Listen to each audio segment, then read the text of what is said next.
The UK has failed to prepare itself for war. Who's saying this? Well, not a former general, not a former commander of our forces, not a former defence secretary. This time it's the former Armed Forces Minister James Heappey, a regular on my old breakfast show. But he has said in an article over the weekend that Britain has moved into a pre-war age following Russia's invasion of Ukraine.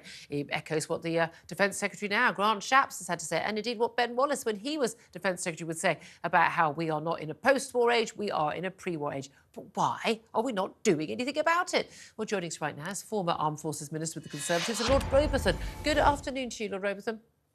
Good afternoon. It is extraordinary to have so many senior figures who worked both in the Ministry of Defence, but also, former commanders of our forces and, chiefs of defence staffs and others saying we need to start preparing, spending more money, getting armed forces built up and indeed our hardware built up. But no one seems to be actually doing it. Why not? Well, I think, Julia, you make a very good point. If you wish to avoid war, what is it? If you want peace, prepare for war. I think it's a Greek or a Roman saying from the ancients. Unfortunately, anybody under the age of 40, if you start talking about the Cold War, they think you're mad. But until 1990, we had a huge army. We had 55,000 men in the army alone in West Germany, looking east to the Soviets, the Russians, and the Warsaw Pact, but people have forgotten that. Yeah. And we can't Putin even fill Wembley Stadium now with our entire military might. Putin is the old Soviet Union writ large, and it's now not a Cold War, it's a hot war in Ukraine. And I'm afraid if we want to have peace, and if we want to defend ourselves, we have to spend more on defence. And this is it. We're seeing this among NATO members, finally listening to Donald Trump when he was president the first time round about paying the minimum, bare minimum, 2% of their GDP into defence. And we're seeing other countries like Poland doing far more than that. But it does seem in this country there is just that wake-up call. I don't mean how many times it's on the front page of the papers, how many senior figures who know what they're talking about say this. Why? Well, it's a bit unfortunate. Why is the government not listening? Is it too expensive? Well, it is expensive. It's a bit unfortunate that some of the senior figures that are saying we must have more money spent on defence are the people that were in power, in authority until very recently over for instance, the Integrated Defence Review, Integrated Security Review, which is why we are still cutting our armed forces. Now, we must reverse this completely. And yes, it is too expensive. That's the problem. We spend far too much money on welfare. I'm an old age pensioner. It's far too much money on welfare. Far too much money is wasted in the NHS.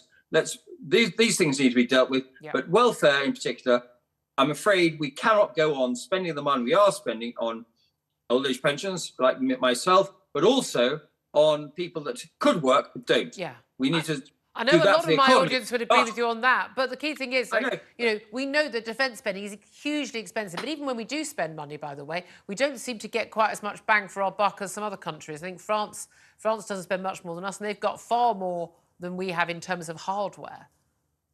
I'm not sure how true that is, to be honest, Julia, but I certainly think we have spent money badly in defence, not least because soldiers, sailors and airmen aren't necessarily the best people to decide what to spend money on. But then nor are civil servants either, and certainly nor are defence companies who want to make as much money as possible. But what we must do is we must realise we need to return to a situation where we have strong armed forces, as we did when I was serving 35 years ago. We had huge armed forces. They were well looked after. They were well motivated. And now and my son is in the army. Now we have much smaller armed forces. They are less well motivated because they are not fighting a war, thank God. But the way to avoid war is to prepare for it. And that's what we do. And that's the message that is sent out to the dictators like, like the Vladimir Putins, like the Xi Jinpings of China, and indeed Iran and elsewhere. Thank you so much for joining us, Lord Robathan. Thank you for that. Sam Armstrong is still with us in the studio. Look, it's that old line, speak softly but carry a big stick.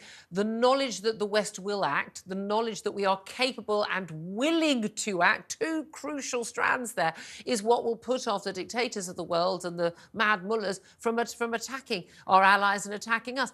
But for some reason, we've just got a bunch of woolly liberal people in power, even in the MOD, who don't seem to get this. Yeah, and here's the thing. What won't help is a belief that the West will fight for a little while and then get bored or get squeamish. We're big at that, aren't we? Like in Ukraine. and in Israel. We are making the same mistakes again and again. We turn around and we say, it's outrageous you invaded. It's outrageous you committed this terrorist atrocity. 6 months later. We're told it's too long. It's too long.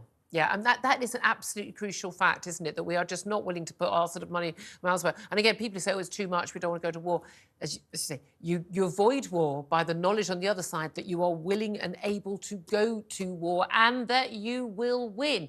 And going to war, rather more expensive than not going to war. Sam Armstrong, it's been such a pleasure having all your wonderful common sense on the show.